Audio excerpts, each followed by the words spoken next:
اتنا رائج کر دیا کہ یہ اس زمانے کی ضرورت بن چکی ہے. اگر دنیاوی تعلیم نہ حاصل کرے تو پھر مجھے لگتا ہے کہ وہ اس زمانے میں سروائیو نہیں کر سکتا. وہ جو حالات پیش نظر ہیں ان سے لڑ نہیں سکتے ہم اگر ہمارے پاس دنیاوی تعلیم نہ ہو. اب ہمیں اس کے لیے کرنا کیا ہوگا؟ یہاں ٹیچرز کو بھی بلایا گیا, الحمدللہ مدارس کے علماء بھی ہیں, مدرسین. کرنا یہ ہوگا کہ جب تک ان کا تعلق ربط ضبط نہیں بیٹھے گا ان کا علماء کا اور کالج کے ٹیچرز کا, تب تک ہم کامیاب نہیں ہو سکتے. مسجدیں صرف سجدہ کرنے کے لیے نہیں بنائی گئی. مسجد وہ ہے جہاں سے ہم سیاست بھی کریں گے, ہم دنیا پر حکومت بھی کریں گے, مسجد سے کریں گے, ہے نا. تو مسجد کا ایک گوشہ جیسا کہ روایتوں میں آتا ہے کہ اصحاب صفہ کے لیے رسول اللہ نے خاص کیا تھا کہ صحابہ وہاں پہ آتے اور دین کی تعلیم حاصل کرتے. مدارس میں ایک ایسا پروگرام ویکلی, مساجد میں ایک ایسا پروگرام ویکلی یا منتھلی ہمیں جو ہے آرگنائز کرنا ہوگا, رکھنا ہوگا, جس میں قوم کے دانشوران بھی آئیں گے اور علماء بھی آئیں گے.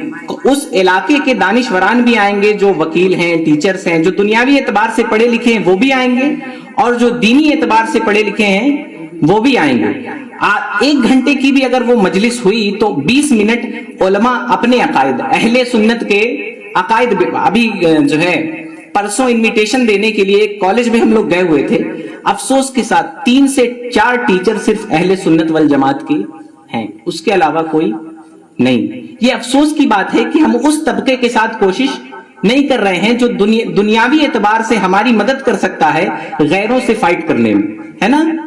تو بہرکیف ایک نشست ہو ہر علاقے میں, ہر مسجد میں, جہاں علماء بھی ہوں اور دانشوران بھی ہوں, اور اس میں علماء اہل سنت کے عقائد بیان کریں دینی. جو آپ یہ نہ سوچیں کہ علماء حقیر ہیں, دنیاوی علم نہیں رکھتے تو وہ حقیر ہیں. دنیاوی علم یہ انسانیت کے لیے ضروری نہیں. دنیاوی علم اس لیے ضروری ہے کہ آج غیروں نے اپنے علم کے ساتھ کوشش کر کے, یعنی جو مغربی علم کا ایجاد آج سے 100-150 سال پہلے ہوا, انہوں نے اتنی کوشش کی اس کے ساتھ کہ اس زمانے میں جو مغربی تعلیم نہ حاصل کرے وہ جاہل سمجھا جاتا, بھلے وہ اپنے وقت کا مفتی اعظم. یہ انہوں نے اپنے علم کے ساتھ کوشش کر کے یہ کام کیا. ہم بھی کر سکتے تھے, لیکن ہم نے نہ مدارس سے تعلق رکھا, مسجد میں آئے, نماز پڑھی, چلے گئے, علماء سے کوئی تعلق نہیں, مدارس سے کوئی تعلق نہیں. اس لیے ہمارا علم وہیں تک محدود رہ گیا. دنیاوی اعتبار سے دینی مدرسے میں پڑھا ہوا بچہ IAS آفیسر اس جو ہے مارک شیٹ کے بیس پہ نہیں بن سکتا, وہ ایک چوکیدار کی نوکری نہیں پا سکتا, ہے نا. یہ جو ہے بد سے بد حال ہمارا ہے نا. تو حال بتانے کی ضرورت نہیں ہے. تو ایسی نشستیں قائم کی جائے جس میں علماء بھی ہوں اور دانشوران بھی ہوں, جس میں علماء آدھا گھنٹہ 40 منٹ ان کو دانشوران کو دینی علم دیں, قرآن و سنت کے بارے میں بتائیں, نماز کے فرائض, زکوٰۃ کے مسائل, اپنے عقائد بیان کریں. پھر وہ دانشوران اس محفل سے کچھ بچوں کی کاؤنسلنگ کی جائے. یعنی جو یہاں پر الحمدللہ آپ کی مسجد میں وہ نشست شروع بھی کی گئی تھی, لیکن افسوس کے ساتھ اس کا تسلسل برقرار نہیں رہ سکا. ابھی فی الوقت وہ موقوف کر دی گئی ہے نا. جو شروع کی گئی تھی سنڈے غالباً ہوتی تھی, وہ اسی مقصد کے تحت شروع کی گئی تھی. تو بہرکیف جو بچے اس میں نوجوان آئیں, وہ دانشوران ان کی کاؤنسلنگ کریں, یعنی چھانٹیں کہ کون سے ایسے بچے ہیں جو دنیاوی اعتبار سے پڑھ لکھ سکتے ہیں, دنیاوی اعتبار سے IAS PCS کی پڑھائی, بڑے لیول کی پڑھائی اس طرح پڑھ سکتے ہیں کہ ہم سسٹم کا حصہ بن سکے. ہم سسٹم کا حصہ, سسٹم میں اکثریت ہماری ہو. یہ نہیں کہ جو ہے ابھی ہم لوگ گئے ہوئے تھے DM آفس, تو بیچارہ ایک پولیس والا ملا تھا, وہ مسلمان تھا, وہ ہم ہی لوگ کی طرح جو ہے دکھ کا مارا تھا. تو اگر 2-4 IAS آفیسرز بن جائیں تو پھر ہم کامیاب نہیں ہو سکتے. ہمیں پوری قوم کے ساتھ ہمیں کوشش کرنی ہے. تو پھر جو دانشوران ہیں, جو اہل علم دنیاوی اعتبار سے ہیں, وہ دیکھیں گے کہ ان میں کون سا ایسا بچہ ہے جو پڑھ لکھ سکتا ہے. پھر ہم اگر اس کے اندر پڑھنے لکھنے کی صلاحیت ہے تو اہل محلہ کی یہ ذمہ داری ہے کہ اگر معاشی اعتبار سے وہ پریشان ہے, اس کی مالی حالت ایسی نہیں ہے کہ وہ نہیں پڑھ سکتا, تو ہماری ذمہ داری ہے کہ ہم اسے آگے بڑھائیں. ہم نے ایسے ذہین بچوں کو دیکھا ہے کہ اگر انہیں بنایا جاتا تو پھر وہ IAS بھی بن جاتے, IPS بھی بن جاتے, لیکن وہی مالی حالت. اور پھر ہم نے اس طرف کبھی توجہ نہیں کی. ہماری قوم بس جو ہے غوث اعظم کا نام لے لو اور بریانی کھا لو, ختم ہے کہ نہیں. غوث اعظم اس دنیا میں کیوں آئے؟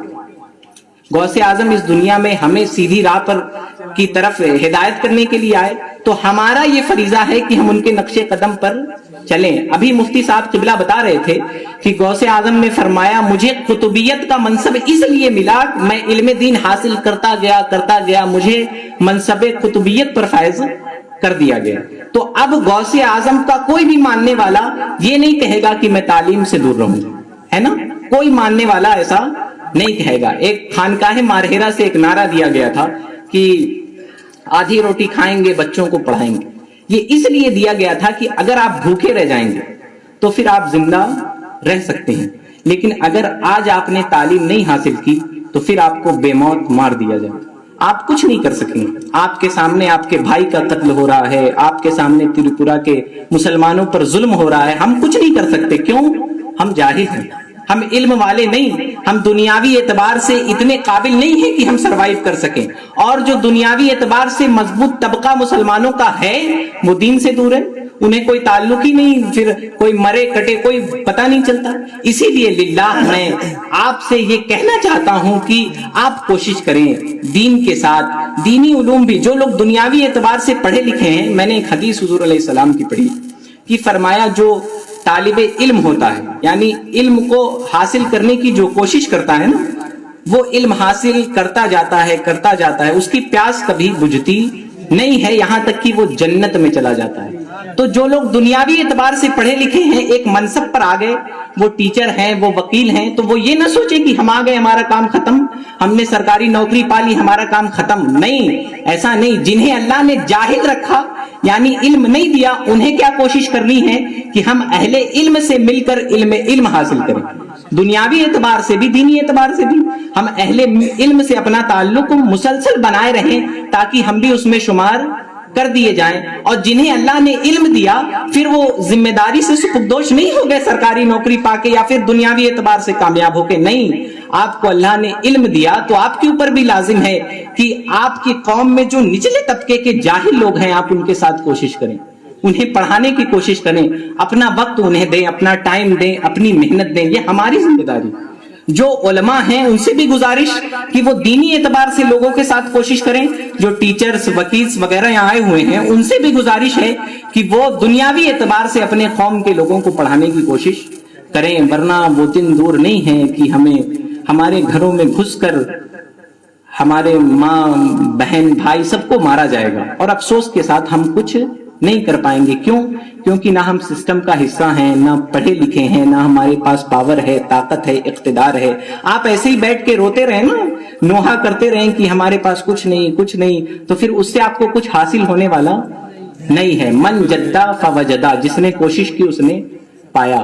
تو آج اس پروگرام کا مقصد, آج آپ سب وعدہ کریں کہ ہم سب علم سے اپنا واسطہ جوڑیں گے انشاءاللہ تعالی. جو دنیاوی اعتبار سے پڑھے ہیں وہ دینی علم حاصل کریں گے جو ہمارے اوپر فرض ہے. فرض علوم حاصل کرنا, حضور نے فرمایا کہ علم دین کا حاصل کرنا ہر مرد و عورت پر فرض ہے. تو ہر انسان کے اوپر یہ فرض نہیں کہ وہ عالم بن جائے, ایک مخصوص معین مقدار ہے, اتنے علم کا حاصل کرنا ہر شخص پر فرض ہے. تو جو بھی دنیاوی اعتبار سے پڑھے لکھے ہیں یا جو نہیں بھی پڑھے لکھے, وہ آج یہ اپنی ضمیر سے یہ عہد کریں, ہم صرف کہیں نہ انشاءاللہ, اپنے ضمیر سے کہیں کہ انشاءاللہ ہم وہ فرض علوم حاصل کریں گے. اور جو لوگ دنیاوی اعتبار سے پیچھے ہیں, جن کے بچے اسکولز وغیرہ میں پڑھ رہے ہیں, وہ بھی کوشش کریں گے کہ اپنے بچے کو ایک ہائی لیول تعلیم دیں گے, دنیاوی اعتبار سے بھی, ساتھ میں دین سے بھی جوڑے رہیں گے. ورنہ وہ IAS IPS مولانا, چونکہ میں مقالہ لکھ نہیں پایا تھا وقت کی قلت کی وجہ سے, میں ایسے ہی بیان کر رہا ہوں. حضرت نے جو ہے کچھ چیزیں لکھ کر دی ہے مجھے, تو اس میں حضرت نے ایک بات لکھی ہے کہ اگر ہم دنیاوی اعتبار سے پڑھیں اور دین سے دور رہیں تو ہم عبد الکلام تو بن سکتے ہیں, لیکن مسلمان, سچے مسلمان نہیں بن سکتے. تو ہمیں دنیاوی تعلیم بھی حاصل کرنی ہے, ساتھ میں دینی, اور جو دینی حاصل کر چکے ہیں وہ دنیاوی کوشش کریں گے, اور جو دینی اعتبار سے پڑھے لکھے ہیں وہ دنیاوی اعتبار سے پڑھے لکھوں کے ساتھ کوشش کریں گے کہ انہیں دین پڑھائیں, اور جو دنیاوی اعتبار سے پڑھے لکھے ہیں وہ یہ کوشش کریں گے کہ ہم اپنے مدارس کے طلبہ کو, آپ مدرسے میں جائیں, دیکھیں کہ آپ کے بچوں کے ساتھ کیا کیا جا رہا ہے. میں ایک بار ایک مدرسے میں تھا, پیپر دے رہا تھا, منی ITI کی, ایسے کتاب لا کے رکھ دی گئی کہ لیجیے لکھ لیجیے سب کچھ. تو بچہ کیا کہتا ہے پتا آپ کو, حضرت ہم دیکھ کے نہیں لکھ پائیں گے. یہ آپ کے بچے کے ساتھ کیا جا رہا ہے. ہم کوشش کریں جائیں, جو پڑھا لکھا طبقہ ٹیچرز کا ہے, اور جو مدارس کے کچھ ٹیچرز ہیں بھی, وہ بھی کوشش کریں کہ دنیاوی اعتبار سے بھی مدارس میں پڑھائی کروائی جائے, انگلش بھی پڑھائی جائے, سائنس بھی پڑھائی جائے, میتھ بھی پڑھائی جائے, تمام چیزیں مدارس کے نصاب میں بھی داخل ہونی چاہیے, ہے نا. تو یہ ہم کبھی دورہ نہیں کرتے کہ میری قوم کے ساتھ کیا ہو رہا ہے, بس ہم بیچارے اپنی دکھ میں ہیں, ہے نا. بعد از گناہ زخم گناہوں پہ فخر ہے, سب کچھ بکا تھا عزت اسلاف بھی بکی. تو ایسا ہم نہیں کریں گے انشاءاللہ. ہم علم کے ساتھ کوشش کرتے رہیں گے اپنی قوم کو کامیاب بنانے کے لیے, اسلام کی خدمت کے لیے, ہے نا. ہر قدم انشاءاللہ ہمارا اللہ و رسول کی خاطر ہوگا. اللہ تعالیٰ کی بارگاہ میں دعا ہے کہ مولا کریم ہم سب کو کہنے سننے سے زیادہ عمل کرنے کی توفیق عطا فرمائے. استغفر اللہ ربی من کل ذنب واتوب الیہ وما علینا الا البلاغ. اب میں بلا تاخیر مفتی اختر حسین صاحب سے گزارش کروں گا کہ کرسی خطابت پر آئیں, اور ان کا موضوع جو دیا گیا ہے ناموس رسالت اور ہماری ذمہ داری, اس موضوع پر کچھ روشنی ڈال دیں.